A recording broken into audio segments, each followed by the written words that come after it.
Well, hello, creatives, community, and kind folks. Welcome to RPG with DBJ. I'm your host, DBJ, and welcome to part two of our deep dive into the exploration pillar in Level Up Advanced 5th Edition, better known as A5E. So, here we this is the mental spark. This is the mental fuel section of the Trials and Treasures book. Something that I hold very deeply, as you guys know, or maybe you don't know. I consider myself to be the self-appointed third pillarist of exploration in tabletop role-playing community. I'm waiting for somebody to knock me off that throne. uh, just joking here, but here we have, man, we don't know what we're going to do. This is for our next game, our adventure. Maybe the players are on a long journey. So this is our random tables. And they are divided thematically, they are divided by tier level and interaction, and they are also divided by essentially monster encounter by combat, social encounter, and exploration encounter. Now, if you have any familiarity with the Monstrous Menagerie, you will understand that you don't need to roll on a have a random encounter and have the players make a left turn, turn the corner, roll initiative, and just start fighting a monster. The die rolls or not, interaction or not, our creativity does not need to stop at any point in the game, including using a random chart, or you're prepping the game, or you're even stuck for an idea. All of these things should be incorporated within the verisimilitude of your setting. If there's something on the table that you roll and it doesn't fit in your game, change it. If there's something that might fit, but you need to change how its interaction is, that's perfectly fine. And the word interaction, the word uh, encounter is not synonymous with combat. Maybe the player characters see monsters from a distance, or they ignore the party, or maybe the monsters are in the midst of their own interactions, consuming food, hiding, diseased, half dead, um, performing some other activities that they where the player characters aren't necessarily involved, but they learn more about the environment. So here we go. This one's going to be a doozy, guys. Um, so we start off here with Blasted Badlands. And as we stated in part one about the journey rolls, there will be some modifications. So just before all of these random tables begin, we do have the Blasted Lands and a bit of a descriptor. We have some terrains that those in which the blasted lands can be used. So it can be anything from a desert to like laboratory or mountains, ruins, maybe a subterranean area. Could also be used in swamps, temples, and tombs. And these are areas where the blasted land around it might be involved and would incorporate it. Now, why would a laboratory be part of blasted lands? Well, a laboratory might be located within a region where the external area is blasted, or the laboratory itself might be the reason why the area is blasted in the first place. There's also journey activities. We in part one we talk about journey activities where each player character can choose a particular journey role or activity they can take part in, and then we have some modifications to that. For example, here in journey activities, adventurers gain advantage on checks made to scout, but disadvantage on checks made to befriend animal, gossip, and rob, and it is not possible at all to busk, harvest, or hunt and gather in a blasted badlands. Now, these are, um, and of course, part one gives you more detail about engaging in those roles, the skill checks, the success and failure, and critical success and critical failures involved in making those checks. Here we begin at tier zero. Tier zero is basically your commoner level. It's your if you want to do a zero level encounter, or this is just like this is just very general, the most common, but they also range from tier zero all the way up to tier four encounters. Now, let me pick something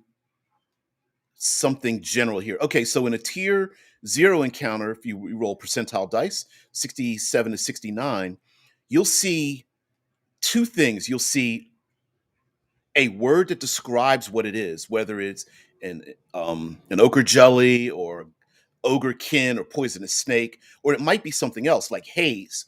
And next to that, you'll see where it'll list monster. It may list the word exploration, as I've got highlighted here, and it may even describe a social encounter. And so, in general, this is a way to say, hey, you know what? The characters have traveled through the blasted badlands, and on day three, they encounter heavy haze. Now, as these parts move forward, the haze need not be separated from any further encounters. You can, as the narrator, go, okay, they encounter haze, and that's one thing, and that might delay their travel. It might make things complicated for them to search or hunt or something of that nature. Then once that ends, later on you may have a specific encounter you want, or you could overlay this over the whole region. Hey, listen, for 3 days now, there's been haze. That haze still remains. That may make it difficult for the players to travel, scout, and then make it difficult within a combat action. So we have a number of places, a number of regional locations and encounter tables. And so let's go through them. We have the Blasted Badlands. Of course, they go all the way up to tier 4. We have a Country Shire. So these are not just environmental, natural environments, but they can be man-made. So we have a Country Shire. And of course, not all of these regions are extremely dangerous. You may find that there's are more social encounters or exploration encounters on some tables more than others based on the region. And again, Country Shire, we do have various types of terrains that you can mix them in, tier levels, weather. You roll a d20. The number goes from 1 to 25. And the reason for that is if there's precipitation of some sort, add 5. So, and that precipitation could be hail and ice and snow if it's a cold region, or it could just be uh, wet weather, or maybe something very unique for your setting. All right. Um, in the Country Shire, we go through here. Ooh, ooh, ooh, ooh. We do have ourselves a Feywood region, Fiery Hellscape. And of course, many of these regions can be mixed together, especially if you have a world map or something and they have to travel multiple days. They may have to transverse, or you give your players the option to choose which direction to travel through which region. Maybe the Country Shire is far safer than Fiery Hellscape, but the Country Shire may be a 3 days travel. The Fiery Hellscape might be 1 day's travel. I don't know how closely related those two regions might be next to each other, but that's based on you and your setting, right? All right. Of course, Fiery Hellscapes in these kind of regions do not need to be earth based. You could absolutely positively, and I would even suggest, layer them into maybe extra planar travel as well. We do have a flowing river and situations with that. Of course, we have sorry, with the flowing river, we do have details about the terrain, the tier levels, weather, details about using vehicles to cross those locations, especially you know wheeled vehicles, and journey activities as well. Tons and tons and tons. Frozen wastes, of course. Haunted lands, especially though haunted lands. We're talking um, undead, ghosts, vampires, that kind of thing. Maybe a vast war, or you know a fallen god or something like that could have affected the region to make it haunted. Lofty mountains, and all of these regions have effects on travel, and we can use the limitations on travel to ramp up the tension, especially if the players need to get from one place to another. Any tool we have in our toolkit to put time on the table as another vector to create a challenge is great. Yes, the player characters can engage in as many combat encounters as they want, but that may not help them get from A to B if it's necessary for them to get there. Also, because of the exploration and social encounter portions of these random tables and their interactions thereof, the player characters may understand that they need to save their resources because they need supply. They may need to find a haven. They are suffering strife and fatigue, and getting into combat may not be the smartest thing to do. So, along with these so called random encounters, these encounters could build on a story. Hey, the player characters may see, you know, a scouting group of ogres, hide from them, remain in their haven, and then scout around them, understanding that maybe later on that scouting party of ogres may find the little encampment they made. Maybe they try to track the players, whatnot, and also weather events might be rolling in if the weather starts to get bad, such as haze, blizzards, heat waves, sandstorms, those kind of things. Getting to a safe location or getting across the region in the first place might be more of a priority than engaging in yet another fight. Here we have open roads, parched sands, of course, and of course there's some overlap with a number of these, and on purpose, right? You want parched sands and maybe blasted badlands and maybe fiery hellscape because this region incorporates all of those in one sense or another. We have a restless sea, of course, traveling across oceans or coastlines, rolling grasslands. We did have hills and country shires fit into that, tangled forests,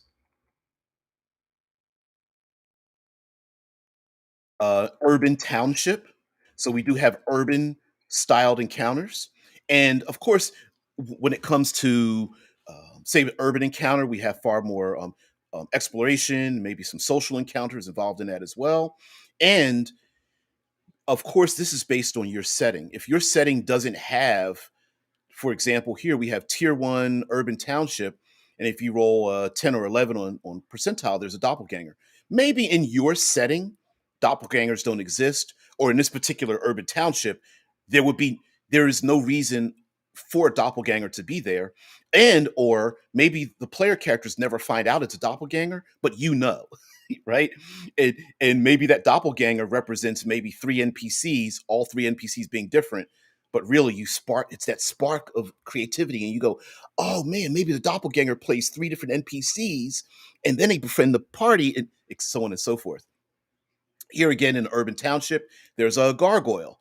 Gargoyle doesn't need to come out of nowhere and attack the party. Maybe the gargoyle is literally stone perched on the side of a parapet watching the party, and then maybe later on player characters have some kind of, maybe they're roof running, they encounter some kind of NPC, they're chasing someone or running away from someone, and that gargoyle um, activates and becomes alive or something of that nature.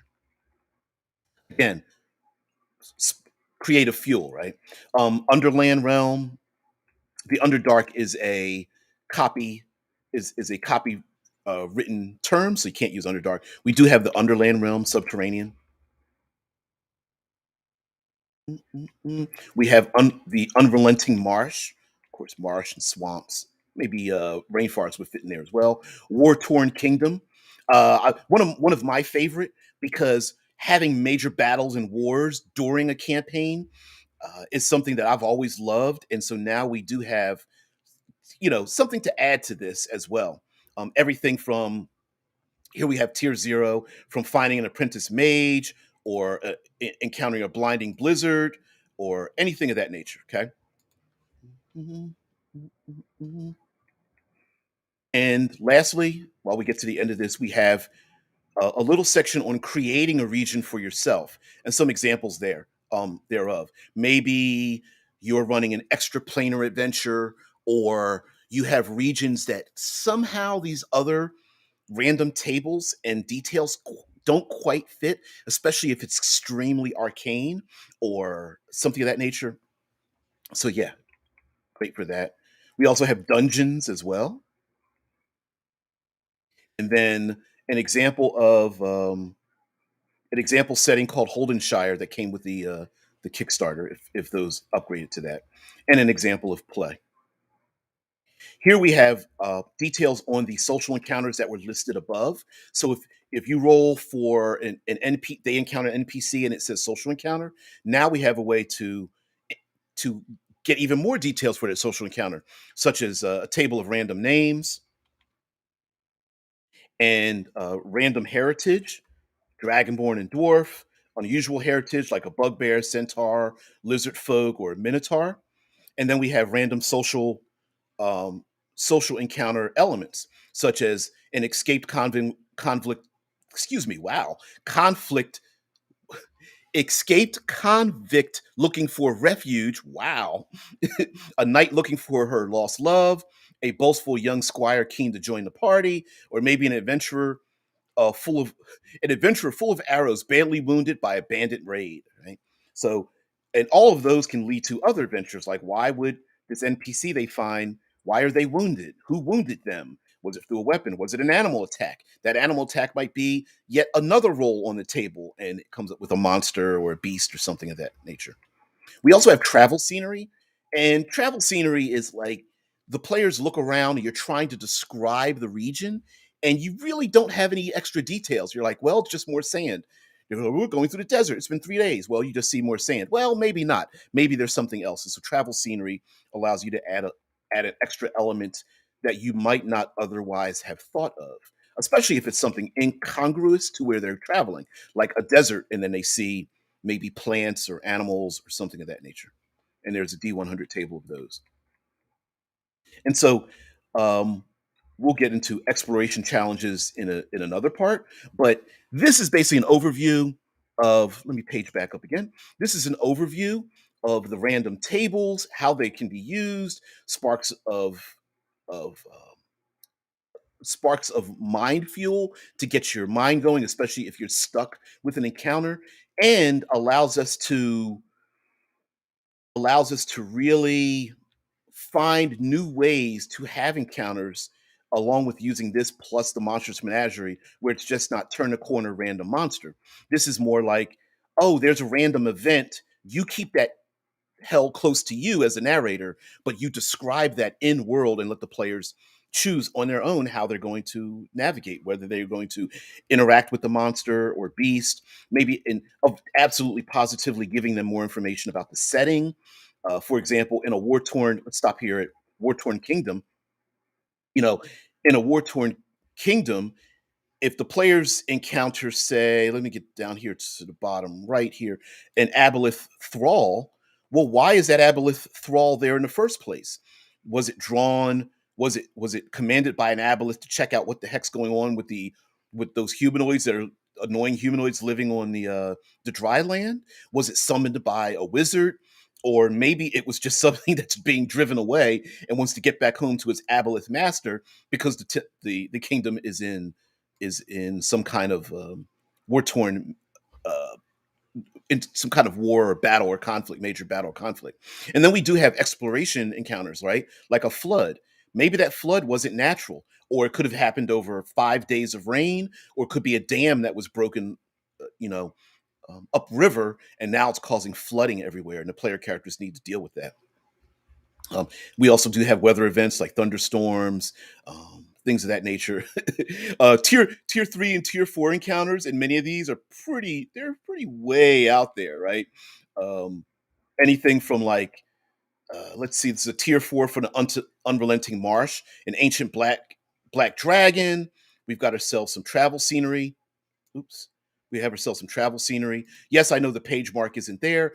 Even as we speak, the indexers and page markers are going through the PDFs. These are very early release forms and going through and changing them. And of course, anyone that received a PDF form of these through the Kickstarter will have the updates, so you can absolutely download the updates. We even have here in the unrelenting marsh maybe a god corpse that you can explore, a treant, maybe even a troll or a dread troll or a killing cloud or a social encounter. So, guys, thank you very much for just allowing me to express this to you guys. I thank you greatly. Peace, love, and prosperity to everyone. And by the way, if this is kind of content that you like about A5E or actually anything else on this channel, we do a long form, fully interactive broadcast Monday through Friday. You can interact on Twitch, YouTube, Facebook, and many others. And we go through various subjects Monday through Friday. We have Monster Monday. There's an A5E Tuesday, World Building Wednesday, Third Pillar of Exploration Thursday, and then Future Friday, where we talk about science fiction and technology and things like that. So, anyway, guys, thank you very much for being part of the show. Really appreciate it, and have a great one.